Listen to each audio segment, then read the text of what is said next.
It's time for school days. Help for moms and dads of school-age kids. I tell parents, you're like a training wheel on a bike. Your job isn't to make the bike move. Your job is to keep the bike upright. Those of us who are the true educators, we really want to be given the opportunity to educate the whole child. We can get free college degrees based on all of the opportunities that are out here and available to our students. Oftentimes, as parents, I think we want to protect our kids, but I think one of the greatest gifts we can give them is allow them to experience adversity. Here's your host, Danita Bailey. Well, welcome to School Days to help for moms and dads of school-age kids. I'm Danita Bailey. And I am David Bailey. First, take a deep breath. Woosah. We are just catching up here in the U.S. to what many of you around the world have already been experiencing. Our hearts go out to everyone impacted by the coronavirus, physically, financially, socially, emotionally, and in all the ways that you've been touched by COVID-19. So just to catch you up, if you're not in the U.S. or if you're listening to this in the year 2030 or something like that, last week the coronavirus frenzy hit us here in the U.S. We became aware of more cases of infected people and then a domino effect of school closings, quarantines, declaration of states of emergency at local, state, and federal levels, and the end of professional and collegiate sports. And Walmart and Costco started looking like an apocalyptic version of Black Friday, only people were buying toilet paper instead of low-cost TVs. So it's been a little crazy. And across the planet, with all the school closures, administrators, parents, and teachers are concerned about keeping kids' skills up and continuing their learning. So that brings us to the reason for our show today. So, wow, David, how are you feeling with all this? Well, this was definitely not planned. It wasn't anticipated, but as the week progressed and I saw what was coming, I kind of was beginning to look at, okay, how's this going to impact my students? Right, because you're a teacher. Right, and I teach Algebra 1, and we have state exams, and with an extended break, how's that going to impact our test? And then I had to start thinking about just how am I going to move forward with a plan. And so I've been working on those things to get my kids ready, and I'm going to roll that out today to all my families. And so it's real, and this is our new normal, and we have to adjust. We don't know how long. We think it's 2 weeks, but...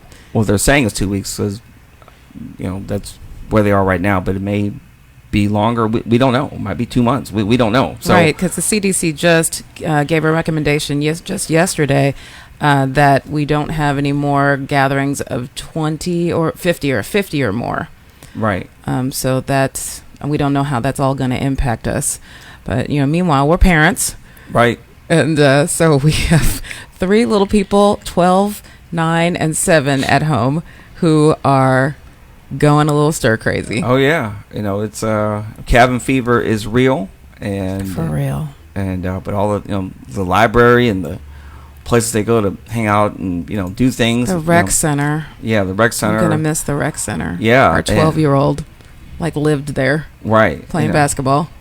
And so, it's real. And, kids want to move, need to move and get around and do things, and but we don't want them to lose their skills. And so we're working on this. We're right there with you guys as parents, and to know that we're here to support you. We put up the special edition today to press in and talk to some experts here on how to make these adjustments as we move forward. And so we hope this is beneficial to you, and let's get started. Yeah. So be sure to listen to the end. We'll provide a bunch of resources for at-home learning, for your new status as a homeschool mom, dad, grandparent, aunt, uncle, resources and ideas to help keep kids occupied as well as at-home learning while we're all cooped up. And I'll also list a bunch of past School Days episodes that you should check out that will help you with both. So today our first guest is Carla Gurley, who is an American teacher who has been teaching in Shanghai, China for 3 years now. And she's going to join us via Skype. And, hopefully we won't have any little glitches. We had some glitches getting started this morning, so we're a little late. But hopefully Skype will be nice to us, kind to us during this next 50 minutes. So welcome, Carla. Our first guest is... It's nice to be here. Yes. And then we also have joining us in the studio Willie Wimbrey, who is a principal and an educator for 20 years, currently in Mansfield. Hello, glad to be here. So thanks for getting up early with us. And Carla is actually, what time is it there? 10:20 something? 10:20. 10:20. 10:20 p.m. Yeah, so you're usually in bed by now. So thanks for hanging in with us. 2 hours ago, apparently. Yeah, she's usually dancing with Mr. Sandman by now, but because Carla loves us and she's a former Noggin coach.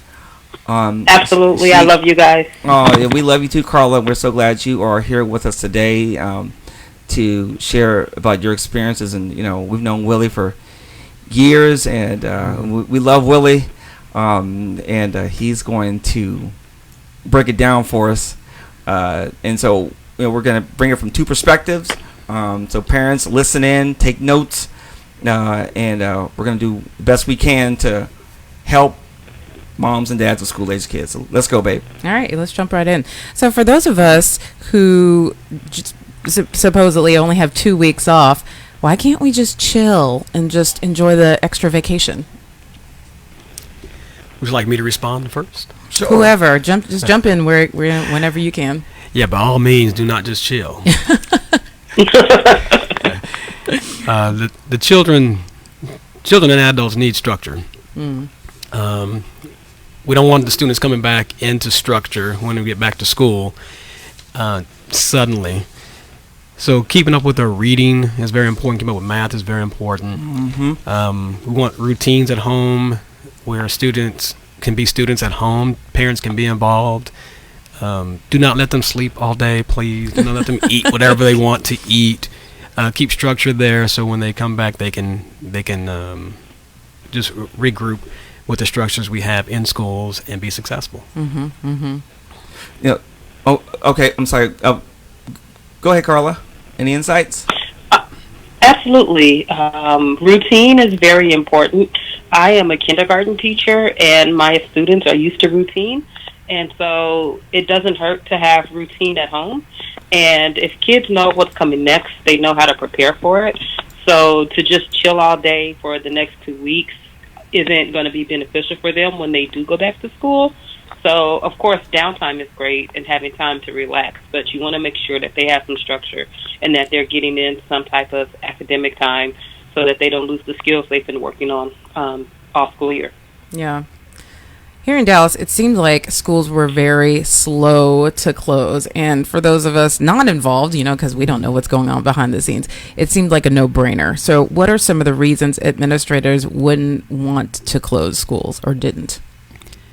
Well, from a campus administrator perspective, I hear things constantly on a daily basis of things that we kind of protect parents and teachers from hearing because the information we receive oftentimes is inaccurate. I can imagine what district level concerns are brought to districts where it's not valid information or accurate information. So to be careful to know what to do is a constant thing on our minds. So our district actually shared information with us in the middle of February so we can share with parents and respond appropriately if parents had questions. And they posted information on the website, on the district website, so parents can see that too. And there were frequently asked questions throughout the world to help our community understand where our district is and where our nation is, where our world is. And then our district did really well also in communicating with the leadership of campuses over spring break, letting us know that there would be some changes coming soon, even before they knew what the changes were going to be. They didn't know what the final decisions were going to be, but they made us aware that they were having a meeting to decide what we're going to do in the rest of this month.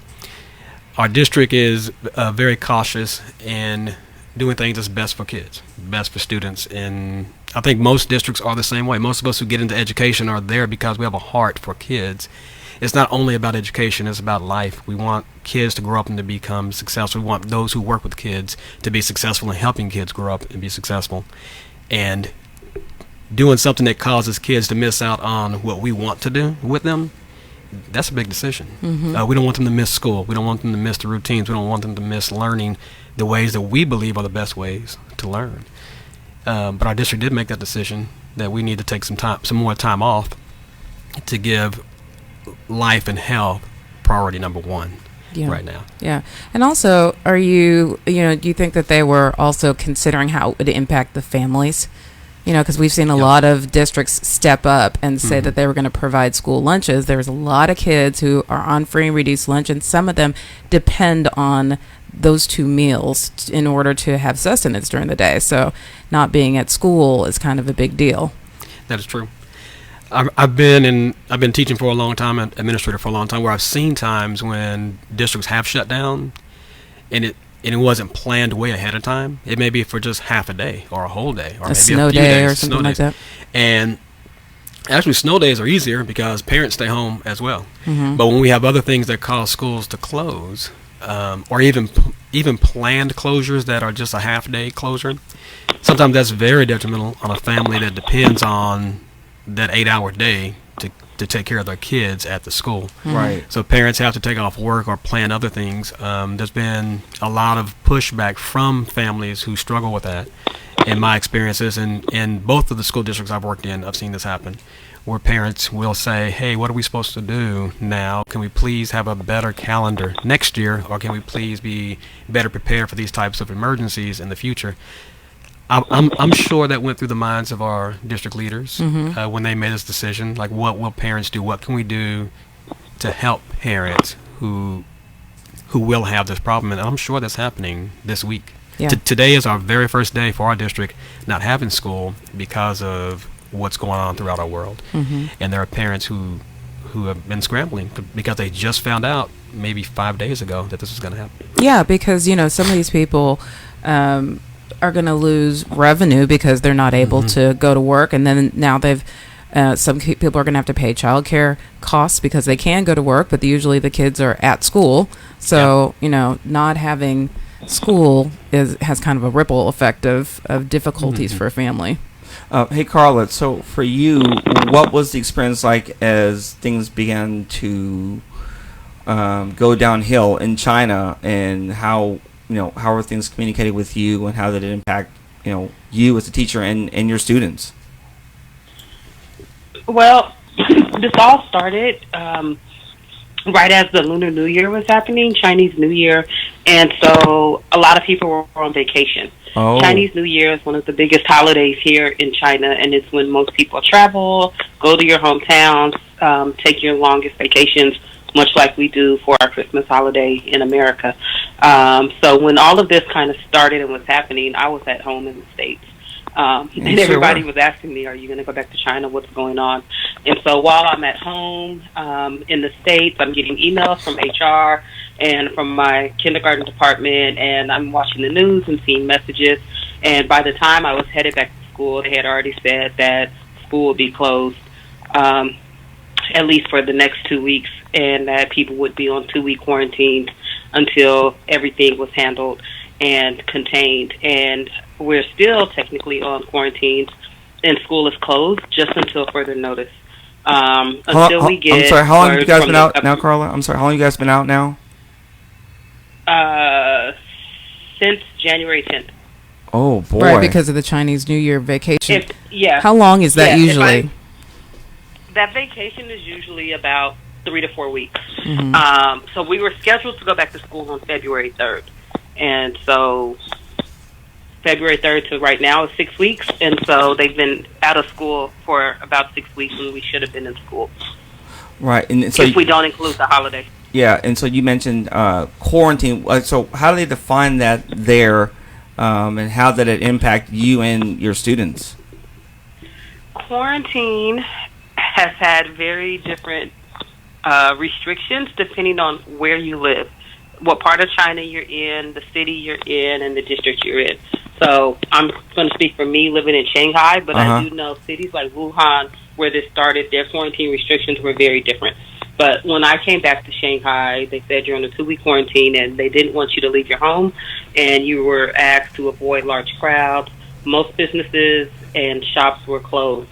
If you did need to leave your home, like I was allowed to go to the grocery store, but you have to have on a mask, face mask when you go into the store, and your temperature is taken before you even enter. And so get what you need, and then you go back home. And there are security guards outside of your apartment complex, and they know, like, they give you like a little pass, and they know that this person left this many times in a day, and so they don't want you leaving 17 times in a day, going out, coming back, going out, coming back, because that just increases the number of times that you're out and the number of people that you're around. And so 14 days just inside, staying away from everybody, because the symptoms are said to take about 14 days to appear. So you just need to be inside for about 2 weeks. Right. So we're at the point now where, the districts, at least where we are saying, 2 weeks, we're going to be out for 2 weeks. And you were there. As things progress, though, it clearly has not been 2 weeks. So as you got closer to that 2-week limit, kind of what happened as far as communication goes, and the implications that it had on the extension with your students and yourself. Yeah, so as the weeks and the days kept going, and it didn't seem like at that point the numbers were decreasing, and there was still a lot of staff members, a lot of foreign staff who were out of the country. Some people were not able to return back to China just because flights were being canceled, like at crazy rates. Those first 2 weeks in February, people just couldn't fly, and they couldn't get back into China. And so, we can't have school if we don't have teachers. And so that was one part of it. And another part was it was just increasing in different countries around the world. We were slowly seeing numbers in other places. And so China's like, we don't need to go back to school. There's no reason to put so many people in one place, and something could happen. So we're just going to continue to be at home, and students are going to move to online platforms for learning until it's safe to go back to school. So how did they even begin to train you guys? Because, how much online learning was done before this? Was this like a completely different concept? Yeah, for my school, it's pretty much a new concept for doing online, and we all pretty much figured it out together. We have a site that we use that's connected to our school's, I don't know what the word is, not our school's web, like our school system, and the parents have a username and password, and they can log on to the site. But we figured it all out. The IT department helped us and walked through it with us and told us how to upload things and how to do things. In China, a lot of sites are blocked, and so you have to use what's called a VPN to log on to Google or Pinterest or certain sites. And so we've had to work through those challenges of making sure certain apps can work while at home.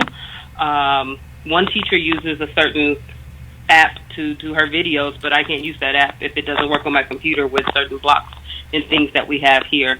So I've had to learn a lot of things to do this online learning, and I don't know how to edit and trim videos and do all these different things. I didn't know that 6 weeks ago, but now I can do the basics. I can got a new skill now. I can edit it. I can input it into something else, and I'm like, oh, I'm getting better at this. My first videos were pretty bad. I felt really bad for my students, but it was all I knew how to do. And so you just get better and better, and it's a work in progress. I've told my parents thank you a lot, because I feel like they're doing a lot of the hard work too. Because we're uploading lessons, but somebody has to do this with them at home. So I'm really thankful for the work of the parents that they're doing. Yeah. So the reason why I said that, though, is because you've been doing the flipped classroom, David, for years, and about 3 years now. For about 3 years now. So you've been doing a lot of the video, online learning and things like that. But that's not a norm for teachers. Yeah. It was new. It was when it was introduced to me, went with training, and I said, hey, let's go for it. It's something new, and I think could be beneficial. And I just began this journey of trial and error, and making a lot of mistakes, and learning how to post and setting up Google Classroom for my students and connecting them there and showing them how to watch the videos and even how to evaluate different types of lessons, and then how to shoot, and then you can pause and integrate questions in, and they can answer them and get data from them. So you're all ready. Yeah, pretty much. Yeah, and then even with my private business with Noggin Educational Coaching, last year when I took 1 year hiatus from the classroom, I began to do distance learning, and I had a client in Chicago, Illinois. And so I began to learn how to do online tutoring, right? A virtual whiteboard, and we could interact with each other. And then so now when I introduced it to my students, it was new for them. They had not experienced it before, and they were looking at me like I was crazy initially. That's so funny. You were crazy, but now you're a genius, right? How you like me now? No, but with it, they began to adjust, and I integrated myself in, and so they got a piece of me, and they got a piece of the technology. So when I sent my notices out today, my kids know what to do. Yeah. So they're gonna be ready to hit it from day one, and so now I'm going to I'm going to add some new things. We're going to do some online communities where we have a virtual classroom set up, and they can engage with one another, and they can interact and do work on a whiteboard and screen as well. And so, but it took time to get there.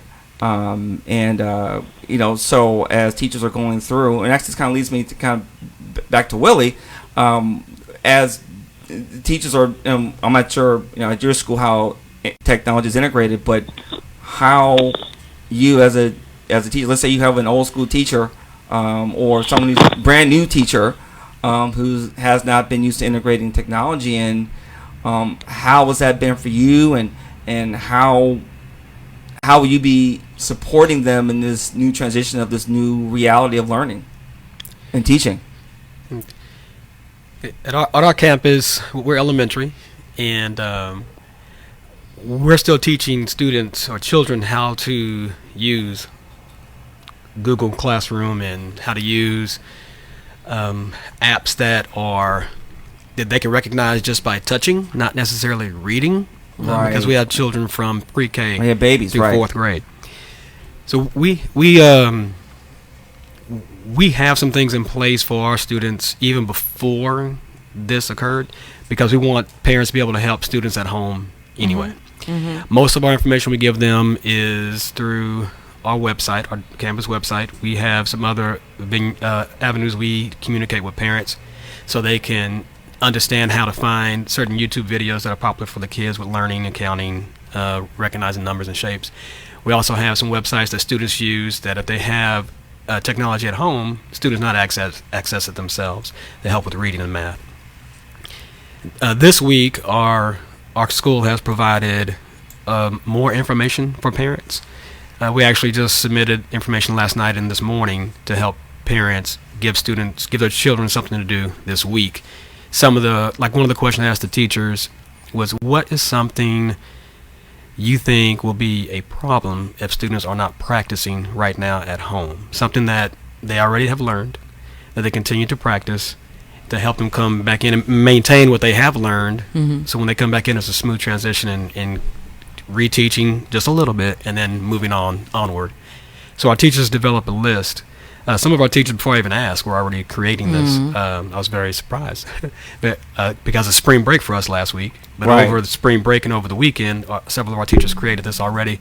So I asked every grade level yesterday, and they had it in by midnight last night.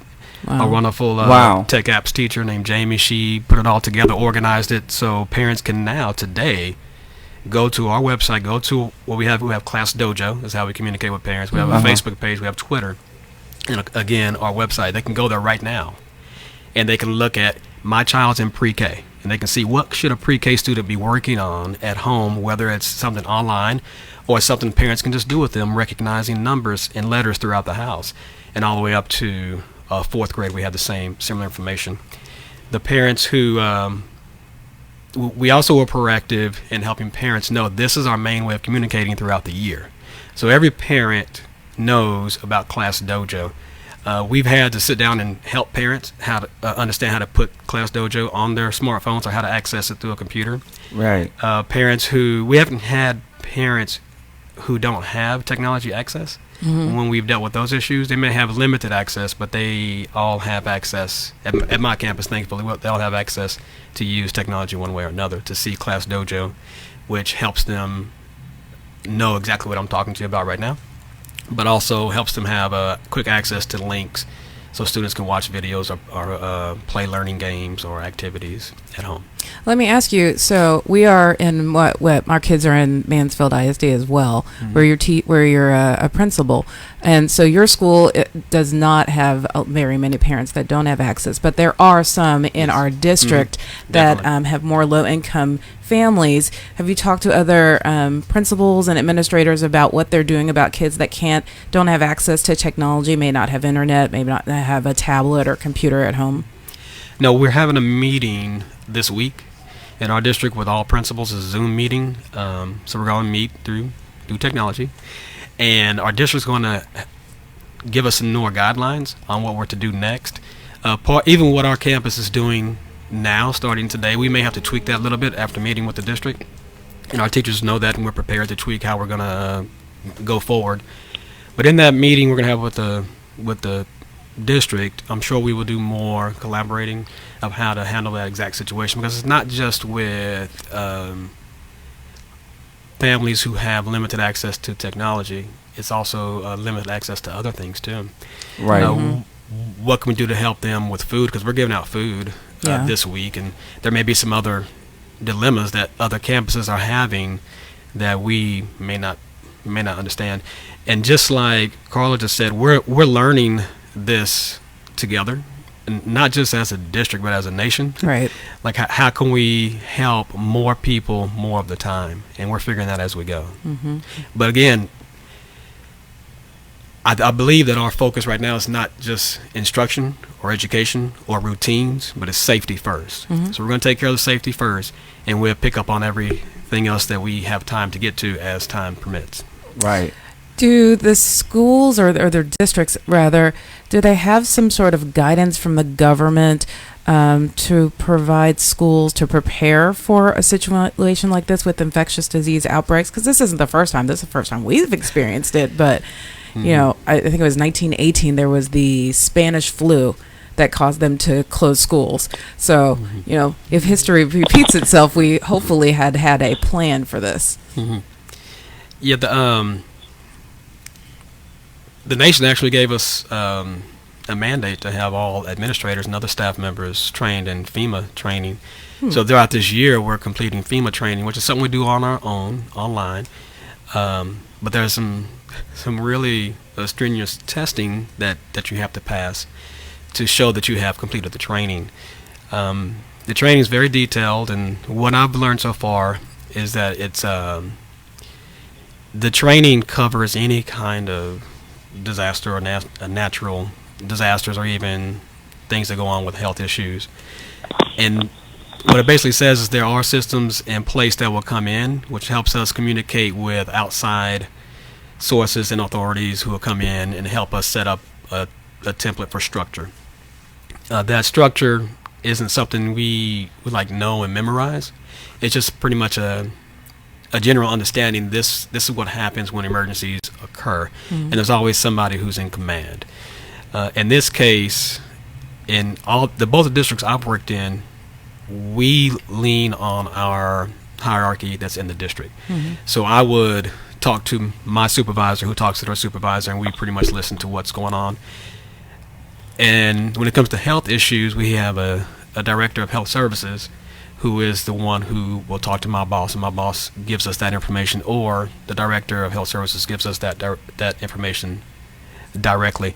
But as a principal at a campus, we don't take the lead on making those decisions. We have staff in our district who's above us, who's very capable, who's very trustworthy, and proven to do the right thing. So I'm not an expert to answer questions on what our district does to follow what the government has told us, but I do know there are systems in place that are very stable to help us do things in a safe manner and in a legal manner. Okay. Yeah. Hey, Carla. So,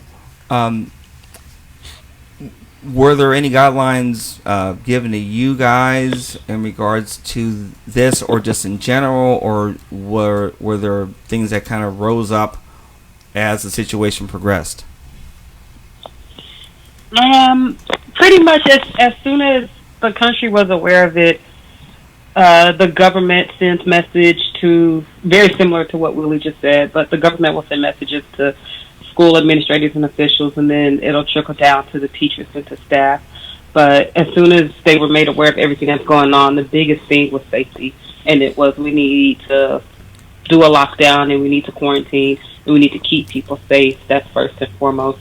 And our school's HR department consistently sent us emails after the government sent word, and they kept us in the loop of everything that was going on. Because, of course, for me, everything happens in Chinese first. So the government makes decisions, they say what's happening, and then our school will translate everything for us, and then they'll send us messages so that we know everything that's happening. And they just haven't told us yet when we'll go back to school, when it'll be safe to do so. And so we just wait. You know, I wanted to ask, well, as things have progressed, because it's interesting that, you know, you are kind of the future version of where we are right now, in a sense, as you know, you've already gone through some of the things there. But you know, how are parents or families adjusting that had both parents that work away from home, and now they're sitting up there with their child, looking at them like, okay, hey, mom, dad. It's definitely been tough. It's not easy, because there are some parents who need to go back to school. Not back to school, who need to go back to work. Luckily for some parents, this was the holiday season, and so grandma and grandpa happened to be in town and just got to stay longer, and so they had help. But everybody doesn't have that help or that assistance, and so that means one parent is staying home and one parent is going to work to stay with the kid. Wow. And so that part has definitely been tough. If a lot of people here, they do have help at home. They have something called an IE, which is, you know, very similar to like having a nanny. But even everybody doesn't have that, or because of what's happening, you don't have the extra help, because that person needs to stay at their own home and be quarantined, right, and not leave where they live. And so it's definitely affected a lot of different things. And parents are just at home with their kids. We've been doing face-to-face calls with our kids just so that they can see us. It's not a lesson. It's not learning time. It's just about 10 minutes with students just so that they can talk to you. And some of our moms and dads are like, we're ready for you to go back to school. We miss school so much. Right. They're tired, and it's hard. And parents are great and helpful and involved, but the fact is they're not teachers. For a lot of my parents, they're not English teachers. You know, at least at home, our parents know English. And so they have at least that edge up, but I'm teaching English to my students. And so all of my parents can't help with the lessons, even if I send, you know, translated instructions and we explain what to do in English and Chinese. If the parents' English level isn't high enough, they just can't help their kid. And so I have some kids who really can't do any of the work that I send. And so that part's really tough, because there's just not much else I can do until we're back to school and we're face-to-face in the classroom. Another question I wanted to ask was, so in Shanghai, it's a pretty metropolitan area, correct? I'm sorry, can you say it again? Yeah, are you in a pretty metropolitan area, or is it more rural area, suburban? Like, what type of area are you in? I'm in a very city, metropolitan area. Shanghai is very, it's very city. Yeah. And it's full of foreigners, and it's full of expats. My school, though, is about an hour south of the city, about an hour south of where I live. And it's full of everybody. And so you have people from very different socioeconomic backgrounds, very affluent and not affluent, but they want their kids to have this opportunity to attend this bilingual school and have foreign teachers and learn English from native speakers. And so everybody at the school doesn't necessarily every family at the school doesn't necessarily know English, and so they really attending the school is a big deal because your kid goes to a school with foreigners, and your kid goes to a school where they're learning English from native speakers, because they learn English in public schools, but they're learning it from Chinese teachers who learned English in school. And so it's a big deal if you go to bilingual school or to international school. Yeah. Oh, wow. So as the situation has continued on and on, I'm sure in some capacity, not just with our parents staying home, but with the nature of the economy changing, the families begin to reach out to you as maybe employment situations changed or health situations changed.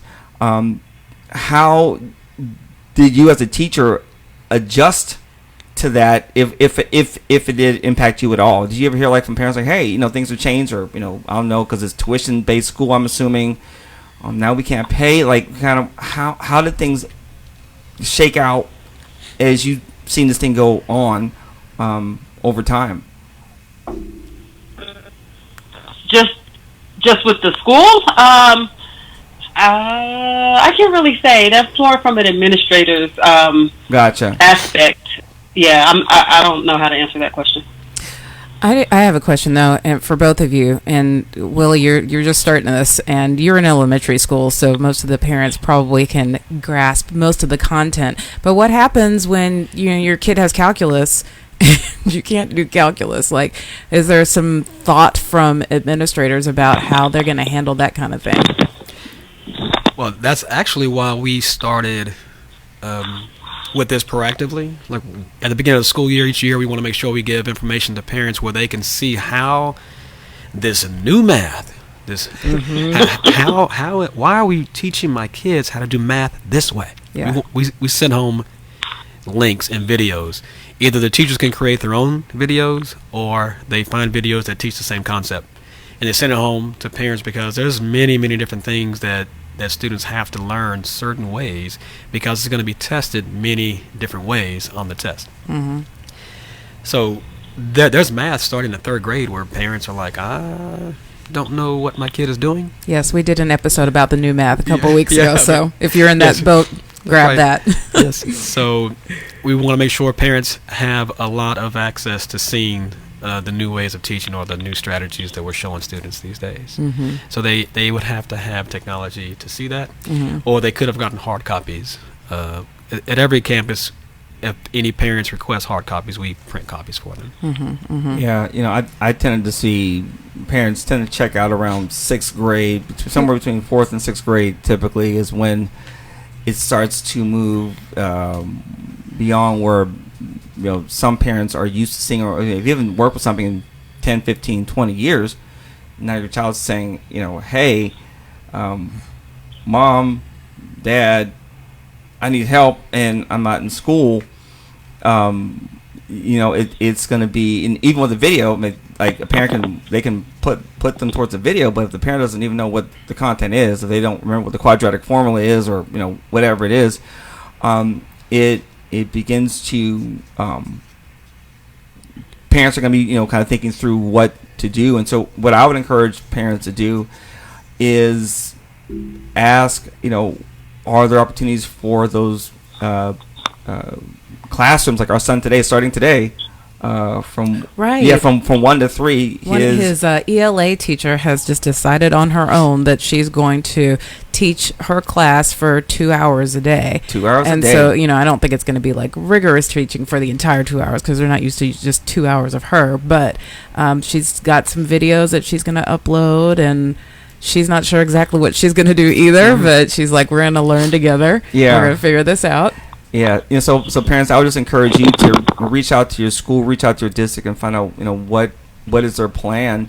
Videos are one thing, but also kids still need human interaction and engagement, because a video can't identify your child's mistakes. They can tell you how to do it the right way, but when your child does it the wrong way, the video it's not going to stop and say, okay, Johnny, here's the reason why your problem's wrong.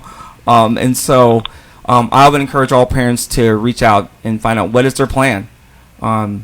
as as you move forward as well. And if you need help and guidance with that, or any assistance, you can reach out to us, and I'll get back to you guys as well, and I can give some extra tips off grid. I would like to know, as a parent, how loose or rigorous should my schedule be? Like, we're not teachers, and we also don't have the kind of a teacher authority that you guys have. You know what I mean? We're their parents, but it's different. So what should a schedule look like for both of you? I know you're just starting. Willie's like, I don't know. Tell us, Willie. Yeah, I think we're doing the same thing. We have 3 kids at home, and they all 3 go to school all day. One is a 3-year-old. Yes, he's in school all day. And I have a... That's amazing. Yeah. So I have a 3-year-old. Oh, my gosh. I have a 3-year-old, a 9-year-old 4th grader, and a 12-year-old 7th grader. And they are doing Wembry School today. We call ours Bailey School. Yeah. So Wembry School is my wife, Catherine Wembry. She is doing school with them today. And it's not I don't think it should be an all-day thing. We talked about routines earlier, but I think when you're doing something different, such as homeschooling, any kind of homeschooling, I think it's good for kids to know up front, this is how much you have to complete today. Not how much time on everything, but how much work we're going to complete today. You may have reading that'll be a certain time a day, 30 minutes a day. I recommend that 30 minutes a day every day. But for everything else, if you tell your children, hey, we're gonna learn about this math today, you can work on your own pace. I would not let kids just work any time of day they want. I would keep it as early in the day as possible, and they can earn more free time later. So if your kid wants to get that high score in that new video game, that's fine, but first let's complete this activity, and then you can play that game. If you want to, it depends on how rigorous the work is you're giving them to. My opinion, you may have them take an hour break, like we give recess, and a lot of research says the more breaks kids have with physical activity, the better they can perform when they do that reading or work math problems out. So you can decide any way you want. Just definitely don't give them an 8-hour day. That is way too long. No. A lot of schools will say 4 hours. That's a lot too, but just do not do it in 4-hour blocks. I would say do an hour now, take a break, do another hour, take a break, do another hour, take a break. And I say 4 because those are the four main content areas. ELAR, which is reading and writing, and then there's math, science, and social studies. Yeah, I was going to ask that. So are we, I guess in this time, because there's other classes, obviously, that they're taking, some that may be important, but so we just are not going to worry about those, I guess, during that time. Yeah, and I like to say this. I was an art teacher. I was a middle school art teacher. Right, I didn't know that. I saw that in your bio. Yeah, so when... So I'm not saying don't do elective work as well. I think you should tie that in there. But we're talking about parents who don't teach for a profession, working with their children.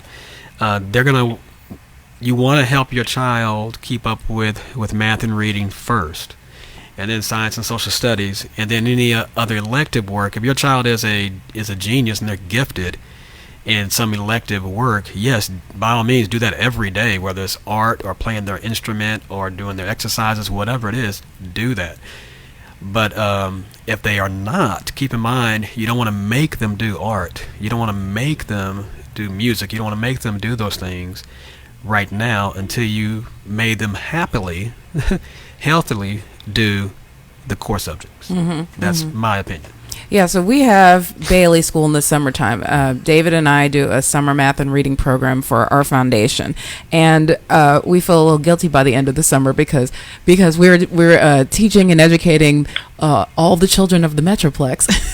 Our children sometimes fall by the wayside. So by the time our program's over, we're like, okay, now Bailey School. I mean, we try to do little things, throughout the summer, have them read and things like that. But we really concentrate on them the last 2 or 3 weeks before school starts, and we start Bailey School. And we do, math and reading, of course, because those are the major things that cause a lot of summer learning loss.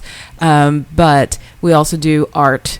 We add that into the schedule, and we give them at the end of the summer, if they've attended Bailey School and not, pushed back like sometimes our kids want to do. If they've attended Bailey School every day, then by the end of the week they get to go swimming or something like that, or they get to, do some sort of fun thing. We can't do that now, though, baby. There's no swimming. There's no swimming, I know, but I'm just saying that's what we used to do. And then at the end of the summer, if they can watch people swim on YouTube now. Pretty much. And we'll talk about some of those things that you have options for later. But if you complete Bailey School, then you get a quote certificate, and you get to go to some big thing like Six Flags or something. So we try to make it fun, and I think I would encourage parents to also do that, because this is a scary time for everybody, and then in particular, kids are, kind of looking to us to see, okay, is this the end of the world, And so if we are able to incorporate some of the fun things that they like to do, like go go scooter outside, or will you come outside and play with basketball with me, into our day as well, I think that will help them just to fare better mentally, and socially and emotionally.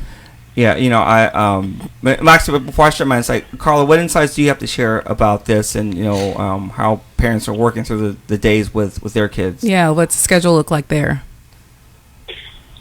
Oh, well, here it's different, of course, for every family, just because some families are working and some families aren't, and so our kids actually have lessons uploaded from all their teachers, and they kind of just get to it as their parents work with them on it. Their English teacher uploads lesson, Chinese teacher, the music teacher, the PE teacher, the art teacher, and our teaching assistant. And so they're not missing any part of their learning. I don't know how they are getting to it at home, but they have enough learning for the day. But it's also not going to take up their entire day. I've talked to some friends at home, and I told them there's no way I would expect any of you guys to do an 8-hour day at home. The thing about 8-hour school days is that kids have breakfast, kids have lunch, kids have recess, and kids have multiple teachers to take up the day and transitions and different subjects. And so to try to recreate that at home would just be exhausting. And so I've talked to homeschool moms and homeschool parents, and just when I see the different things that they do, you can relax a little bit, but a routine is definitely helpful, just so that they know this is what I'm doing today and this is what is expected of me. Can they watch TV? Of course. Can they have screen time? Of course. But you still want to make sure that they're reading, that they're writing, and that they're doing math, because those are things that they're going to use every day in every subject. Yeah. So I want to share a couple of quick insights just from my evolution as an educator to help the parents at home. So here's a reality, parents, and you already know this, but this is true at school as well, is that kids have short attention spans and even shorter attention spans now with the rise of social media and smartphones. And when I first started teaching, those weren't really even on the horizons. They were just starting to bud. And so now it's a fact of life, that kids are on their phones or tablets, and sometimes they could even be babysitters for parents sometimes. And I mean, truth be told, we've done it too. Here, take this. And they're quiet and take my tablet, go away. Right. And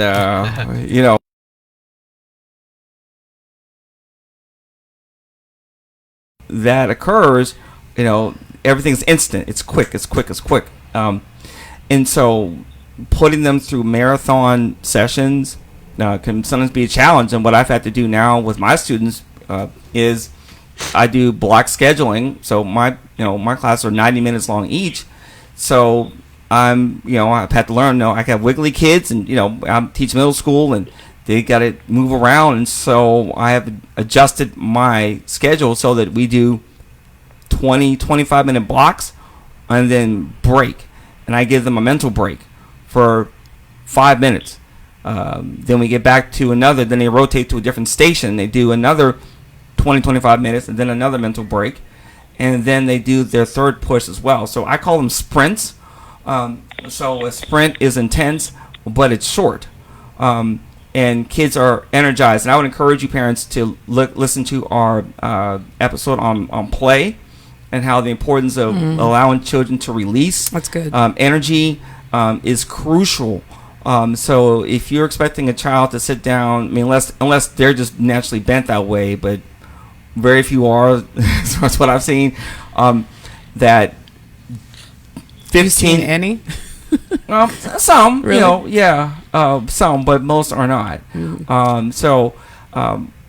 But I would just encourage parents to make it shorter than longer. And also I would encourage you to look at some alternative learning, that maybe don't just put them on a bland video, but find something kind of jazzy, or looking at the same topics, but, more practical applications. Sometimes we as teachers struggle with real life application.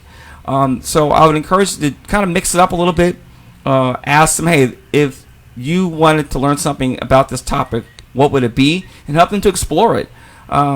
Maybe this could be a time to do some special projects, special research on the same topics as well. I'm going to be, I was an economics major in college, so I'm going to, with my algebra kids in slope, I'm going to show them how positive and negative slope impacts our economy, so they can see some real life stuff and not just exclusively preparing for the state exams, which may or may not occur. So there are some unique ways to get it out there, and we're going to have some other resources towards the end to talk about that. But Actually, not towards the end. Let's talk about that now. Oh. Because we are towards the end. Oh, yeah. We'll get yeah.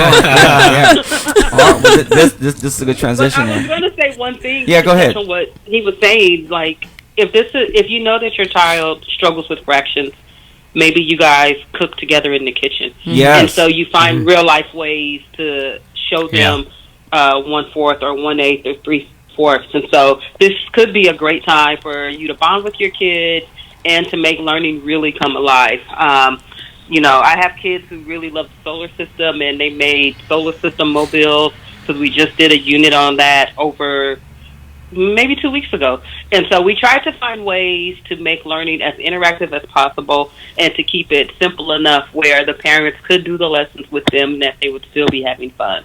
We said, make a short video, have your mom or dad record it, and they can email it to us. That way the kids are moving, the kids are learning, the kids are talking, and they become a part of it. I don't expect my kids to sit down all day at home where all their toys and all of their things are and just do work all day. Worse, right. That's just not reality. And so, how can I make this lesson fun for them while they're at home? And that's what you're going to have to do for these next couple of weeks while you're at home with your kids.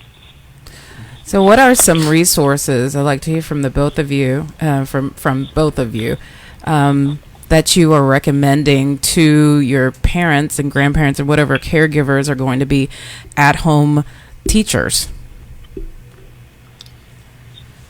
Well, for my parents, the parents of my students, the most that we've recommended, because all of the kindergarten teachers were all sending the same lessons, the same activities, and the same worksheets. And so we send one video where we greet our students and we do a phonics lesson so that they can see us and that they can hear us. And we send another video of us reading our story, because we're all English teachers. So we don't want them to miss out on their English learning. We send a worksheet where they can practice their reading and their writing, answer a few questions, and instructions that are translated. And we've told all of our parents, if you have any further questions or if you guys don't understand anything, you can email us and then we'll further help you. So I have one student who's really struggling, so I created another lesson for her with a simpler book that was a little easier. That way she still has questions to answer that are on her level. That is something that is a challenge right now, because in the classroom you have your TA, you have help, the kids are in different groups, they're working with kids on their level, and right now everybody's just getting the same lesson. Mm-hmm. And then I realized I don't think she understands any of this. And when we did our face-to-face video calls, her dad was kind of like, she doesn't understand, what are we going to do? So I have two students who I've tried to send some different lessons for, just to make sure they're actually learning, because they can watch the videos that I send, but it's not really helping. And so just for my school, we have to all send the same material. And if we have any families who need extra help, they are to email us, and we try to give them further help. Mm-hmm. That's good. Really? Well, are there some that you love that you're going to be recommending? Yes, we have a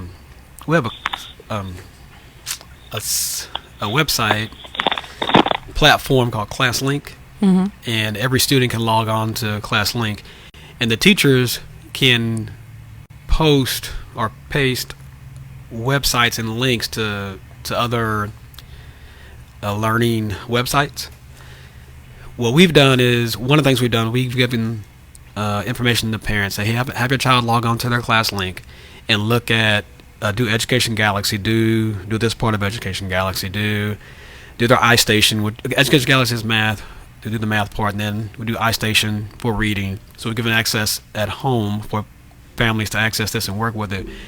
For science, we have some links from STEM Scopes, and then for social studies, we have in 4th grade has Discovery Education on ClassLink as well. So we ask the parents, hey, look at these links, either watch these videos, do these activities, have a discussion, or do this work to answer these questions in response to what you're seeing. These are things our students are familiar with, and they can work with it really well. I think it'd be fun for parents too. Every time I'm involved with students on any of these activities, I learn as well. We are big Brain Pop Junior promoters. Hey, watch these as well. Great. Yes. Yeah. These are fun, silly, in my opinion, videos that are very accurate and giving instruction. We love it a lot. Our STEM Scopes part of science has even more interesting videos for kids and learning activities. There are a lot of other things that teachers post, and we have them on our link to our website link for the whole year, and most of them are games. So there are kids who will go home and they say, hey, can I play this game? And to the parent, it looks like a game because the kids loving it so much, but it's requiring the students to work math problems or to do reading in one way or another. Yeah. And a lot of these also allow parents to track their kids' progress. I know this Prodigy is one that our kids love to use. That one tracks the progress. Yeah. abcmouse.com. We loved when our kids were younger. That's really up till 4th grade, maybe. Students. Does it go that far? Maybe 3rd or so. Yeah, it's pretty. It's early learning. And then there's the one that they created, Adventure Academy. Adventure Academy. That's for kids once they graduate from abcmouse.com. Yeah, and so fun. iExcel is really great for math. Yeah, it's great for math, and then you make a I'm not an anime. What is it when you make a person that's yourself? What is that in a video game? An avatar. You make an avatar of yourself, and then you walk through this virtual world. You are a student at an academy, and so you go and you talk to the dean when you first start. She actually welcomes you to the school, and then you can go to the library, and then when you touch a book, then the book will open, or you go to different places and learn just different lessons about all sorts of subjects. And my kids really enjoyed it because have to bring that back up. Well, yeah, we will have to bring that back up because it's just very interactive and fun. And then you can, of course, change your avatar's clothes and things like that. You can even talk to other kids.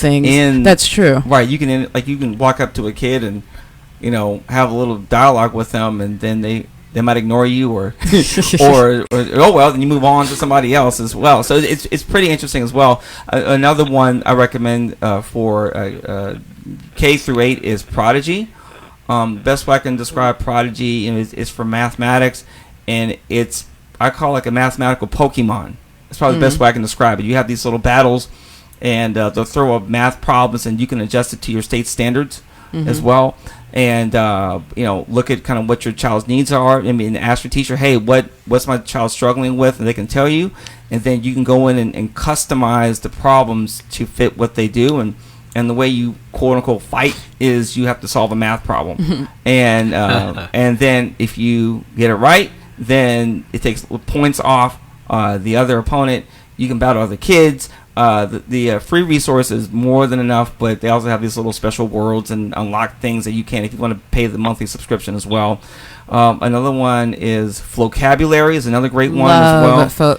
Lily and Carla, do you guys know about Flocabulary?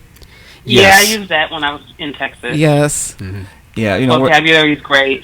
Pottermore is a really cool website too. It's like a Harry Potter themed learning website. It's super cool. What is it called?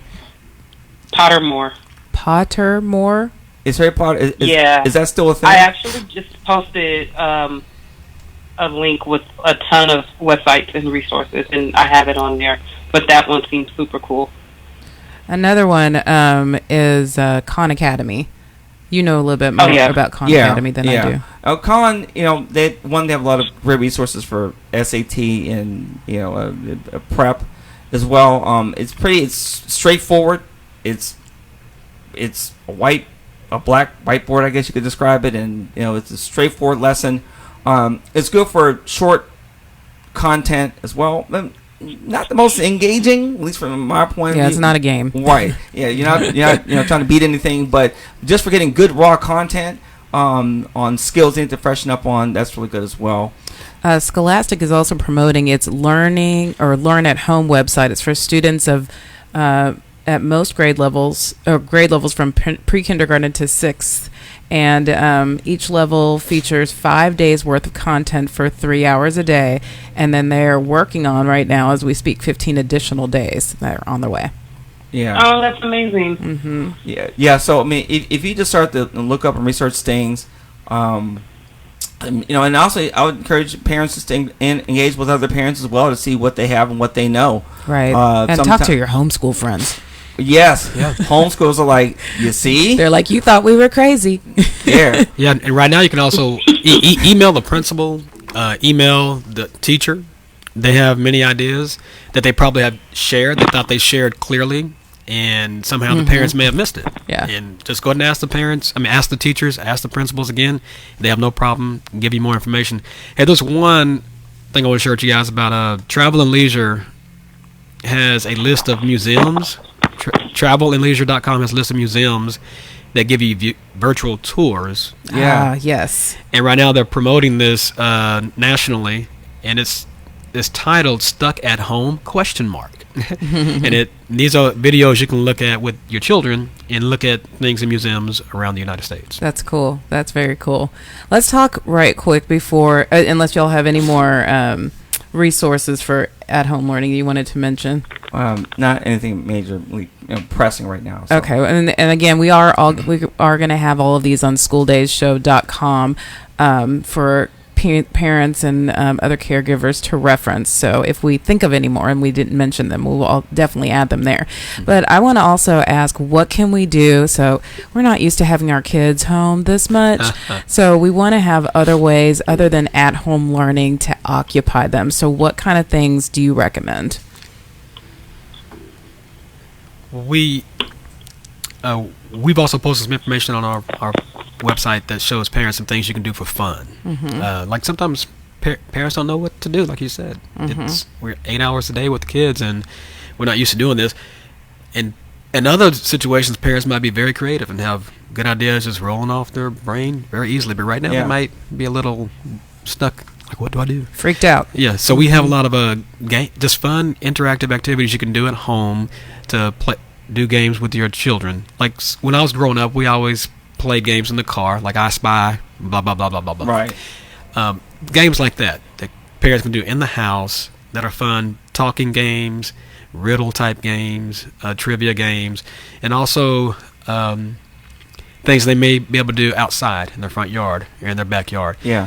There's something that I encourage parents to do, and our counselor, Ms. Constante, actually gave us information on this yesterday as well, to help with, having social emotional learning. We want them to have good mental health. So there are some students who are at home this week who usually get services at school. Yes. And parents are struggling with keeping those kids up, maintaining themselves in a successful way. So we posted a lot of information on things you can do to help children process their thinking, process their emotions, and practice things such as social skills that can be done at home. And this will require things to do at home that can't be done at school. So it'll be the same way as what we said earlier about Carla was talking about cooking at home and measuring half a cup, full cup. The same type of thing with social emotional learning. They will have opportunity to practice doing things we practice at school, but they can practice at home. What do we do when we're playing a video game and I'm losing and I lose my mind? Anybody ever see one of the kids do that? Like you're so upset. No, that never happens at our always house. Happy when they lose. Always happy when they lose. Or when you pull the tablet away and you're done for the night. Yes. But you can give them alternative or substitute ways to respond and help them do that. Say, okay, when you lose this time, instead of yelling, maybe this time you can rub your stomach, or maybe this time you can grab this pillow and squeeze this pillow. There you go. Or if you're bald like David and myself, you can rub your head. Babe, but something, babe, next time we get in a fight, I'm gonna rub my belly. There we go. Don't rub your dad's belly. Rub your own belly. Yeah. Or you know what? Maybe I'll rub your belly. How about that? Yeah. Anyway. Well, that'll stop the fight. That's right. Hey, we just did some marital counseling here too. So yeah. You mentioned something. My question is, and Carla, you can tell me this as well. So, this is a difficult time. So, are counselors going to be virtually available to the students to kind of work through some of these issues? I think that's something that the district is going to talk to us about. Mm-hmm. I think there's potentially, I don't know for sure, but there's going to be some discussion on how to do some online things for classrooms, like a flipped classroom. But that also will be required for principals, assistant principals, counselors, and others, a nurse, and everybody. So we can still, number one, stay on the clock and still get paid. Right. So we're going to have to do some work. Right. While we're out. And I think that's something the district's scrambling to figure out. How much work can we do from home that's beneficial for our students, and how equitable can we make it where every administrator, every counselor can do these things and provide these services without actually having physical contact with anybody. Carla, do you guys have any school counselors that are available to work with students virtually? Not that I know of. That's actually something we were trying to get started with our kindergarten department. I know that the primary part of our school has counselors available, and we just hadn't had those services in my department. But I think during this time, it would be great to have families try new things together. So maybe you try yoga, maybe you try meditation, and so you try some calming things. Maybe you guys learn a new language together. You download an app like Duolingo, and you learn Spanish or French or Latin, or you use YouTube to learn new languages, or you write stories, or you write a book. This can just be a really great time. They can learn different vocal skills from online, and so there's definitely ways to be creative during this time and to keep yourself busy. I kind of say that as somebody who's pretty much been inside for 6 weeks. And I'm still making it, and I'm doing all right. So I've cooked a lot of things, and I found new recipes on Pinterest. Pinterest is full of ideas, and especially ideas of things that you can do at home, potentially with items that you already have at home. Mm-hmm. I'm really big on being creative with things you already have so that you don't have to spend a lot of money. Because no one's trying to spend money right now, and no one's trying to order a ton of things, but you might already have things at home. And the kids can create things. I had a kid send me a video, and they made themselves a robot costume just out of boxes they had at home, and they decorated the costume with markers. And so it's really a great time to kind of let the kids be creative and not really hold them in the box, because they don't have the time during regular school day. They go to school all day, and then they go to sports or after school program. You come home and you have chores and different things to do. So I really think that this time could be great for parents and for families. It's unfortunate the way that it's happening, but we could really, be productive with it. Right, and there has been, some outcry in recent years about removing arts and some other things like that from the classroom. So here's our opportunity to incorporate some of these things. We have, well, let me say one last thing. How about this play? As adults, we get so grown and do so much adulting. That I was an athlete back in the day. Yes. And then you go off to school, and then you start working, and then I stopped playing, and I like to play. And so the other day with my oldest son, he did some stuff, and then we went outside and played basketball in our driveway, and it was fun. High five to us for pulling that out of the backyard. Yes, thank you. It never got played with because it was on grass. Right. You can play basketball with him. You don't have to rush to, grade 16 papers or grade 36 papers and plan the lessons for the next day. It's like, wow, I do have an extra hour to kind of relax. Yeah. Or we have time to watch that movie together online, or whatever Right. it is. So Board I've been games. telling people I'm enjoying it. I miss school. I really love school. Danita hears me talk about that all the time. Like, I actually really love school, and I really love teaching, and I love being in the classroom. But right now, I'm just like, I get to rest. Yeah. Oh my gosh, this has been so nice. I get to take a nap at 2:00 in the afternoon just because. Yes. Or Just I have because. time to work out and not feel like I need to rush my workout because I have 16 more things to do.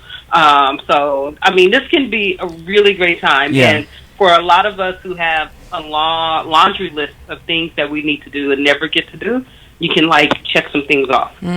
This is either going to go one way or the other. Either we're going to be really fit and and fine, or the other people are going to become couch potatoes and and the eat opposite potato of chips, that. right? And, yes. and just don't go stir crazy. Just kind of rediscover that party that maybe you let die because you've been adulting for so long. Yep. That maybe you discovered yourself. Hey, I like to sing. Let's make songs together, or whatever it is, or Mad Probably Libs. some new things that you like Right. that you didn't know. Right. Right. You can edit video. You found out, Carla. Oh my gosh, And I've that was been, such a headache. yeah, My I've been videos mad. were so bad. I always tell my kids, we do hard things. That's Right. the growth mindset. I wanted to kind of rattle off a couple of things that I came across, because good gravy, in the last week there has been so much stuff shared by people online. I mean, we've had a ton of information about things that you can do at home and programs. I saw Spectrum is offering free internet access to people that don't have it, because we're really going to need that obviously right now. Let me say one quick thing. So for educators, if you're doing virtual classrooms, Zoom, usually if you have 3 or more people on at once in a virtual room, your limit is 40 minutes.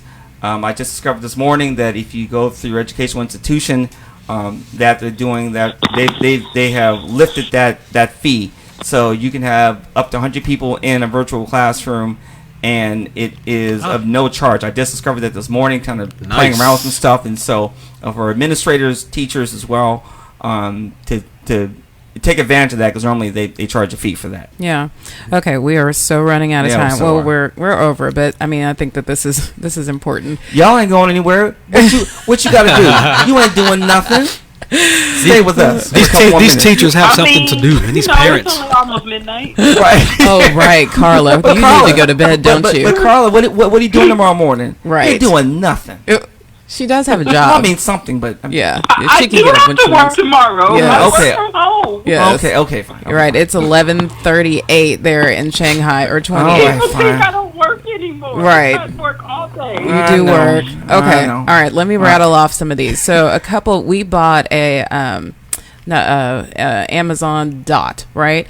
So I posted on Facebook, go back to our Facebook page and look back near Christmas, commands for Alexa. So there's all sorts of fun things that kids can do to keep themselves busy and not be on screens.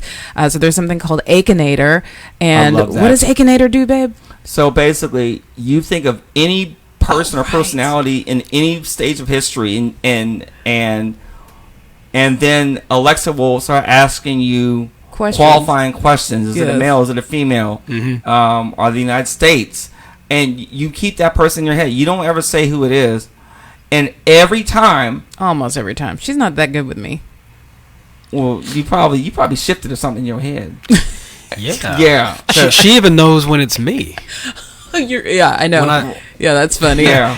You know, What did you say it's called? Akinator. Akinator. Right. And so it basically narrows it down from anybody in any stage of history that is known for something, and she will tell you who it is. I mean, Right. I've thought of Michael Jordan. I've thought of Sojourner Truth. I mean, just random people, and like she did it again. You know, Akinator. and so It's amazing. and the kids are just fast. Like, how did they do that? And because you can hear when you get closer to her figuring out who your person is, you're like, oh yeah, she got it now. She's on to me. And then you're like, yes, that's who it is. Yeah, so it's really fun. Okay, and then also you can say, hey Alexa, play Akinator. And then also you can say, hey, Alexa, play animal exercise. So they'll have you walk like a duck, or she'll have you that sounds move fun. like a monkey. So the younger kids will definitely like that. You can say, hey, Alexa, play lemonade stand. And they actually have you be an entrepreneur with a lemonade stand. So it'll tell you what the weather is like that day. Oh, wow. It's raining outside. How many cups of lemonade do you want to make today? Because they're trying to make you think, oh, okay, yeah, so it's raining. I'm probably not going to sell that many. So, and you have a limited amount of money, and you just kind of advance through the stages. So that's interesting. Audio books. And order books, because the libraries are closed down now here where we are. And so you can definitely get onto Amazon and order those, or go on to, what's the audiobook, the major one? Where do you listen to audiobooks? Y'all help me. They know. I don't know. The thing on Kindle? Kindle's one. Why can't I think of this? Goodreads? Audible. I don't know. Yeah, Audible. Yes. On I've never Audible. used it. And also, if you go on to schooldayshow.com under resources, you can get the subscription for free for a certain amount of time. There's some sort of deal for School Days. School Days listeners. Also, there's YouTube workout and dancing videos. Hey Alexa, play Akinator. There's YouTube workout and dancing on your smart TV. Right. So that's just something just to keep them moving. We do that all the time. Chrissy and I love to work out. And then something called Incredibox. Oh, I love Incredibox. Talk about Incredibox. So basically, they have these characters. They all look the same, but one does the beat, one does the bass sound of the song, and then one does like a soprano voice, and one in the middle. And so then you can change them up, and you get some like. Yeah, give us an example. Yeah, well, keep going. I love the beatboxing, so I'm just trying to find a way to squeeze my beatboxing in here. Always. But and they have different different versions of it, and so you can create these cool songs. You can record them, and then you can get them ranked by different people, and you can get the best song of the day or for the week. It's really, and our kids love that as well. Yeah, Raz Kids is another online book reading app that you can, just tons of books that gives them an opportunity to do that. Epic is also another one. Do you either one of you know about Epic? Okay, Jonathan, our 9-year-old, keeps talking about Epic, and most of these are free. Actually, all of these are free that I've mentioned so far. Online book reading, Yeah, they're just exactly. That you can, just And then I thought about this. Do a toy swap. So we were cleaning out Clean them first. Well, we wash them and clean them first. Please, But just in your please. neighborhood, because you know how Yes. kids get so bored of their own toys, and then they go to their friend's house and they're like, "This is amazing," and their friend probably hasn't played with that in forever. Yeah. So do a toy swap, and one kid's trash is another kid's treasure. I saw this online also. Do a video book club. Oh, that was you actually. Yeah. Yeah. Sierra is going to do Sienna. Yeah, Sienna, my 12-year-old, is one of the moms at her school said, hey, can we get our kids to do a book study while we're out? And my wife chimed in and said, hey, we can set up a Zoom. So I'm glad you just gave us information right there, David. So they're setting up a Zoom to read a book. I forgot the name of the book they're doing, but they're going to read it and then meet occasionally to discuss it as a group. That's awesome. And there are probably 40-something students or 30-something students in her grade level. Wow. And they're trying to get them all to be involved, but they have to buy their own books. And apparently they have to get it from Amazon because they can't go to they can't go out. Right. Or they'll have to read them. Another thing is, our 9-year-old loves this. Typingclub.com. This is a great opportunity for kids to learn how to type correctly.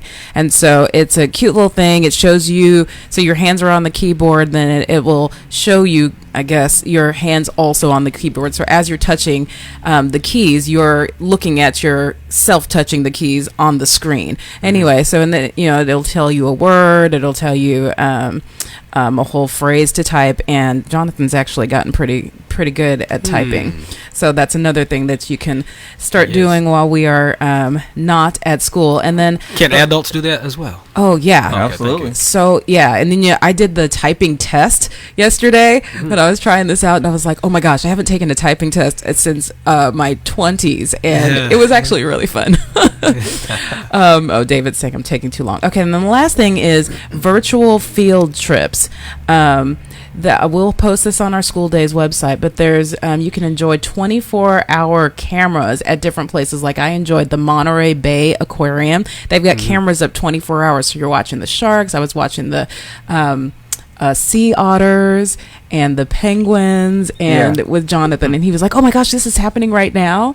So that was really fun. Wow. And then I also enjoyed the mission to Mars. So you go to Mars, like the rocket takes off, and then you land on Mars, and they're actually pictures from Mars that you're looking at, and there's little things that you can click on that will tell you about what is happening in the landscape of Mars. So there's all sorts of very interesting things that we can do to keep these kids company and keep these kids engaged. Yeah, I mean, PBS is great too. They have all types of stuff on there, which I'm sure many of you know about as well.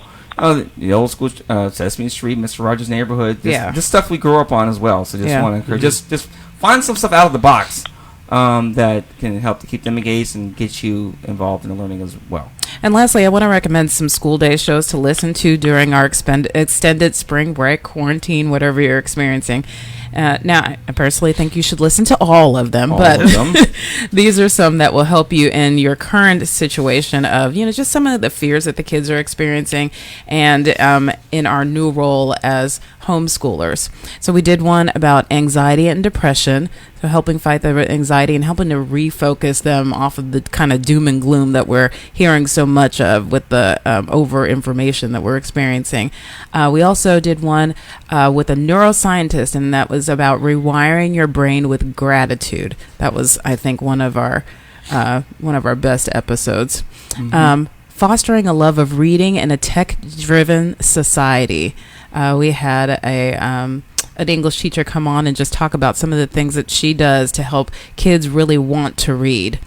We mentioned this earlier. We had a teacher from Mansfield ISD come and talk about understanding the new math. So if you parents have kids that come home that are just in the second grade and you have no idea why you can't figure out their math, this is an episode for you.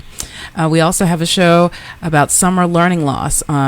And on our website, there are, if you go to 2019 show resources, there's a link to tons of learning games and educational resources and activities that we mentioned in that episode. Same thing with the spring break ideas episode. We had a lot of also just things to keep them occupied for that. A lot of parents are concerned about the excess screen time that we're going to experience. So our very first episode was gaming and students and how to curb screen time and just some of the realities of, kids getting tablets, and some of the schools are issuing tablets, and so they just have so much access to screen time now. So what do we do to avoid that? Yeah, I would add a couple more. The one on ADD and ADHD, because kids are going to start getting that cabin fever. Some strategies there, and even the one on sleep. Be mindful if they've been on a routine. If they go to bed at 8:30, I wouldn't recommend necessarily putting them to bed at midnight or 1 now every single night. And then when it's time to go back to school, it's going to be hard for them. So listen to the one on sleep. The sleep episode, that was probably one of the most convicting ones that for me at least. And you haven't been paying attention to your sleep. Yeah, I'm off and on, but yes, I would encourage those as well. But there are many others that might be more of interest to you as far as where you are with your child's needs. And we've had a lot of great experts on to talk about great topics, such as today, Carla and Willie. And so we just encourage you to check those out because they will be of benefit to you and your parents, and and spread the word because I'm sure other people are going to be looking for resources as well. Yeah, and you can find any of those episodes on schooldaysshow.com, or we're on Apple Podcasts and all the places where you get your podcast. But we are way out of time, unfortunately. Carla, thank you for staying up with us. I know it's almost midnight in China where you are. You are very welcome. Yeah. And anything for Danita Bailey. She sounds so tired. Thanks, Carly. She Yeah. does sound tired. And She's thank like, you, "Good night." Willie, for getting up early when you didn't have to and coming and sharing some information. We always want to share some information about Noggin Educational Foundation because we are the premier sponsor of School Days. So our mission is to help close the achievement gap for economically disadvantaged children by improving educational opportunities for students, supporting families, and encouraging excellence and innovation in the classroom. School Days is part of our commitment to support families by providing access to experts who offer information and resources regarding all topics that impact education. If you love this program, please consider donating to Noggin. Your gift will be tax deductible. Head to our website, schooldayshow.com, and give today. So tomorrow on School Days, this is a special week. We're going to have 2 episodes. Tomorrow on School Days, and it's going to be School Days After Dark, we have an episode, and we're going to sit down with 9-year-old, actually he's 10-year-old author of What This Kid Wants Adults to Know About Grief. His name is Bryce Fields. He and his grandfather, Bradley Vinson, after suffering the tragic loss of Bryce's little sister, began advocating for those who are in the process of grieving. So catch that episode tomorrow night on Facebook Live at 7 p.m. And also, we want you to remember to always go to our website, schooldayshow.com, for any of the resources and things that we share on School Days, so that you can go back and look at those. Lastly, I want to recommend. So as we wrap it up here, we know that there are going to be challenges. We're adjusting to a new normal, but you're not alone. We are right in it with you. We are here as a resource to help you during these times, and to know that as an educator myself and as a parent and father of 3 kids. We're Danita and I we're trying to figure this stuff out as well, and so we're trying to get our routines going. And I have stuff I have to do, and so does she. But we have 3 kids who need us as well, and so we're right there with you. And any resources or support that we can give to you guys, please let us know. And we want you to know that you are you're in our thoughts and you're in our prayers, and we're gonna fulfill why we started the show in the first place, and we want to let you know that we're coming right alongside you, and we'll be here not just today, but we'll be here along the way as well. And always remember that you can watch our shows on schooldayshow.com. We also have our shows on Facebook on our page, Noggin Educational Foundation. And we are on pretty much any platform that you want to listen to your podcast. We're on Apple Podcasts, Google Play Music, Stitcher, iHeartRadio. Yes. And so tell your Spotify. friends, subscribe to our show. Yes. And last but not least, we always want to say that David and I are parenting by grace. We depend on God to give us the wisdom and strength that we need to help our kids grow into flourishing adults. And if you want to know more about that, please feel free to reach out to us at info@schooldaysedshow.com. You have a great week.